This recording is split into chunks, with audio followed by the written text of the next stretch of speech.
Okay, with a dominant hand punch, what you want to do, right, is again, you want to be in your athletic stance. You want to understand that all the power of your dominant hand punch, right, comes from your dominant hand leg and how you drive through that, through your opponent, right? And so again, this goes back to my force equals mass times acceleration piece. You want to accelerate the punch as much as possible, but the biggest part of a dominant hand punch or an overhand cross or a cross, right, is that you are you're driving hard through that opponent, right? And especially in this sport, Buhurt, driving hard through that opponent is super helpful. So when you punch, right, here's the thing, right? If I'm gonna stand here and practice my punch, I'm actually gonna get right here, right? And I'm gonna get tight on this. This is my dominant hand, and it's gonna be right here. And I'm gonna practice driving with my back foot, right, first. And just being able to bend this over, right? Because now I should be able to do this, right? And this should make it fall back. So I should be able to feel that pressure on my back foot. Does that make sense?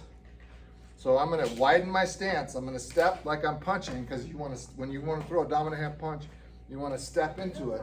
But I'm gonna step, right? And I'm just gonna get to right here, and I'm gonna drive through and turn my hips. See how my knee points hard to the ground, or almost about to my heel, right? And my heel comes up off the ground, right? And I'm gonna drive, and I'm gonna practice feeling that weight and that pressure on my back foot.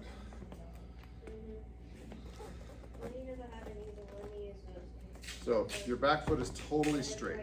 Your back leg is. So you drop into the punch, right? You don't do this. You don't stretch out into the punch, right? I drop into the punch and my knee stays bent. There's more forks in there if you want some. No, I can take your food. This your food. Well, I had 2 plates. They gave me 2 plates for some reason. So I start in a normal fighting stance. One for her too. Right? A normal fighting stance, right? Yeah, And then I step big. I'll just step big right now, and then so normal fighting stance, right? That is not a normal fighting stance, right? No, I know, I was getting closer. Yeah, get closer. Yeah, I needed to be more Yeah, on this side, so there you go. Normal fighting Yeah. stance. Bend both knees. Now you step with your left foot forward, right there. Now you bend that knee, yeah, and you drive through. Yeah, come a little farther back. Yeah, not that far. You just not a lot farther back, but whatever. Yeah, you want to practice that, and then your offhand should be up by your head.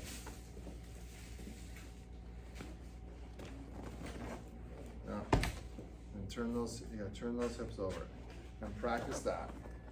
Feel it drive through because when you punch, right, your power hand, right, you should be dropping into that punch and trying to knock this thing over, right? That punch you should be able to hit it really hard. Right. So that's why I need more sand if you're gonna hit it. Yeah, anyways.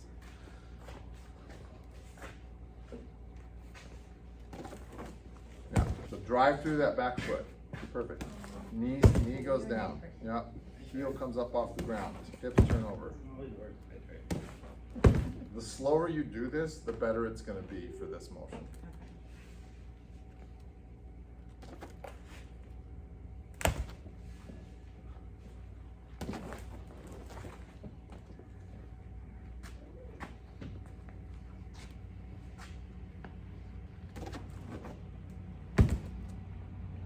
And I assume it's the shoulder.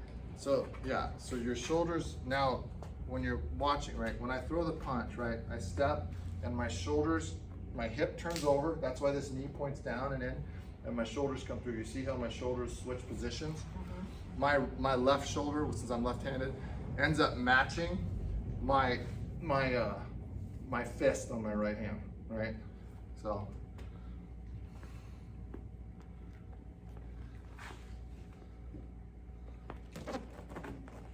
You're totally straight-legged.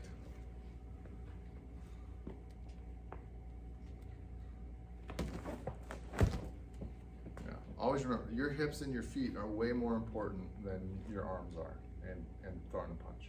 And that's why I wanted to learn this, because I think I've always not that I can punch because I can't, but it's always just been my arms. Right, And when I that's- watch you, it's you have so much like Movement. hip power. Yeah, yeah.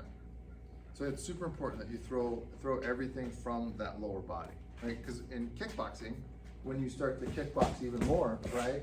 You know, you're gonna start to bring that leg up, bring this leg up, you know? So you're gonna set up kicks with your punches. And your kicks aren't gonna hurt unless you turn your hip totally over. So everything involved in hitting hard is about turning your hip over, turning your hip over. So it's this constant hip movement. Okay. So the best thing to practice right now then would be just everything in slow motion and just being aware of my feet, being aware of like moving my hips and bending my knees and just Yeah. kind of my position even at the end of it. Yeah, because the worst thing you can do is stand here like this, like you were in the beginning, and be doing this. Yeah.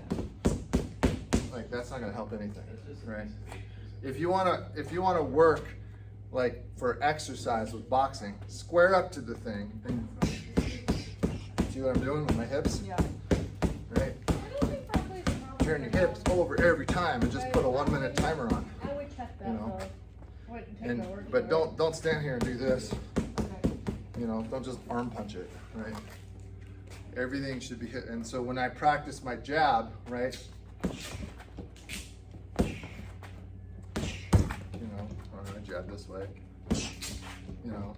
And the nice thing about this is it gives you something to time.